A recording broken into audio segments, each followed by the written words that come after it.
Hello' ছাত্ৰসকল স্বাগতম জনাইছোঁ আমাৰ ইউটিউব চেনেল এক্সাম গুৰু আছামিজলৈ। ছাত্ৰসকল আজি তোমালোকৰ লগত আলোচনা কৰিম প্ৰিভিয়াছ ইয়াৰৰ কিছুমান কুৱেশ্যন পেপাৰ আৰু ইয়াত থকা যিবোৰ ইম্পৰ্টেণ্ট আৰু কমন প্ৰশ্ন আছে সেই প্ৰশ্নসমূহ আজি তোমালোকৰ লগত আলোচনা কৰিম। গতিকে ছাত্ৰসকল তোমালোকে ভিডিঅ'টোৰ প্ৰথমৰ পৰা একদম শেষলৈকে ভিডিঅ'টো চাই থাকা। আৰু ছাত্ৰসকল তোমালোকে যদি এতিয়াও আমাৰ হোৱাটছআপ চেনেলটো ফ'ল' কৰা নাই তেনেহ'লে কমেণ্টতে লিংক দিয়া আছে, তাত গৈ তোমালোকে এতিয়াই ফ'ল' কৰি লোৱা। ছাত্ৰসকল ইয়াতে তোমালোকে ভালদৰে চাই থবা। এই প্ৰশ্নটো তোমালোকে ভালদৰে চাই থবা। এইটো খুবেই ইম্পৰ্টেণ্ট প্ৰশ্ন যে স্বদেশী আন্দোলন দুৰ্বল কৰাৰ বাবে ব্ৰিটিছ চৰকাৰে কি কৰ্মপন্থা লৈছিল? আন্দোলনৰ নেতাসকলৰ পৰা চৰকাৰে সঁহাৰি লাভ কৰিছিল নে? এইটো ইম্পৰ্টেণ্ট কুৱেশ্যন। তাৰপিছত আৰু এটা ইম্পৰ্টেণ্ট কুৱেশ্যন আছে যে তোমালোকৰ ইয়াতে চবৰি আছে যে স্বদেশী আন্দোলনৰ প্ৰাৰম্ভিক কাৰ্যসূচীবোৰ কি? প্ৰতিবিধ কাৰ্যসূচী চমুকৈ উল্লেখ কৰা। খুবেই ইম্পৰ্টেণ্ট কুৱেশ্যন হয় এইটো। ইয়াৰ পাছতে ছাত্ৰসকল তোমালোকে শিকিবা যে স্বদেশী আন্দোলনৰ তিনিটা অৱদান বা তিনিটা ফলাফল তোমালোকে শিকি থবা, খুবেই ইম্পৰ্টেণ্ট পৰীক্ষাৰ কাৰণে।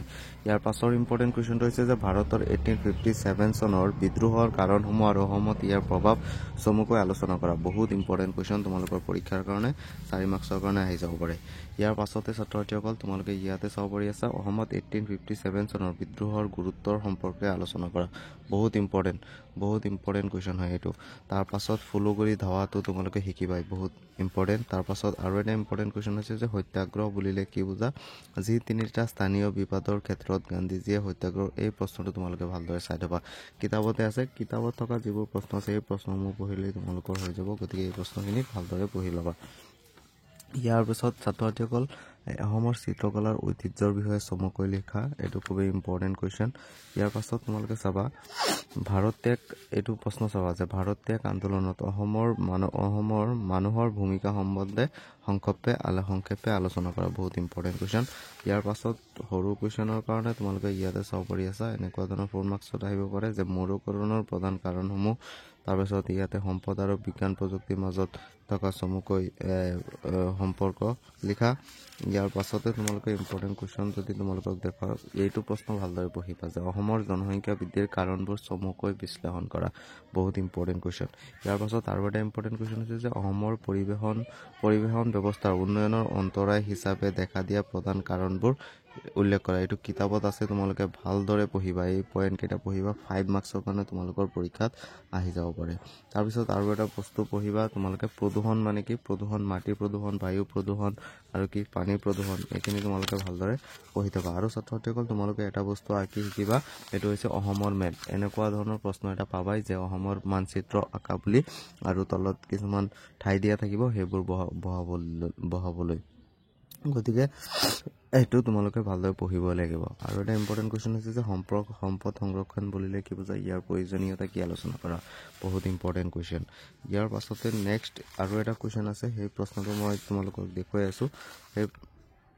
ইয়াৰ পাছত ছাত্ৰসকল তোমালোকে এই প্ৰশ্নটো চাবা যে অসহযোগ আন্দোলনত অসমৰ ভূমিকা সম্পৰ্কে এটি চমু বৰ্ণনা দিয়া। বহুত ইম্পৰ্টেণ্ট কুৱেশ্যন হয় এইটো। তাৰপিছত গান্ধী আৰু ৱাইন চুক্তি, এইটো বহুত ইম্পৰ্টেণ্ট হয়। গতিকে এই প্ৰশ্নটো চাই থবা। তাৰ পাছত আৰু এটা প্ৰশ্ন চাবা যে 1857 চনৰ বিদ্ৰোহত মণিৰাম দেৱানৰ ভূমিকা সম্পৰ্কে চমুকৈ লিখা। বহুত ইম্পৰ্টেণ্ট। ইয়াৰ পাছত অসমত 1857 চনৰ বিদ্ৰোহৰ বিফলতাৰ 3টা কাৰণ। বহুত ইম্পৰ্টেণ্ট হয় এইটো প্ৰশ্ন। তোমালোকে এই দুটা প্ৰশ্ন তোমালোকে ভালদৰে পঢ়িবা।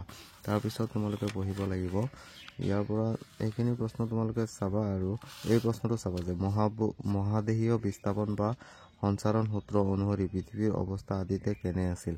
এইটো ইম্পৰ্টেণ্ট কুৱেশ্যন হয়। এইটো চেপ্টাৰৰ পৰা তোমালোকৰ 5 মাৰ্কছৰ কুৱেশ্যন আহিব। আৰু অসমৰ মানচিত্ৰ আঁকাটো তোমালোকে ভালদৰে শিকিবা। প্ৰত্যেক প্ৰশ্নতে চাবা, এইটো পৰীক্ষাত আহিছে। ইয়াৰ পাছত আৰু এটা কুৱেশ্যন তোমালোকৰ লগত ইম্পৰ্টেণ্ট কুৱেশ্যন আলোচনা কৰিম ছ'চিয়েল ছায়েন্সৰে। এইটো কি আছে 2020 বৰ্ষৰ আছিলে।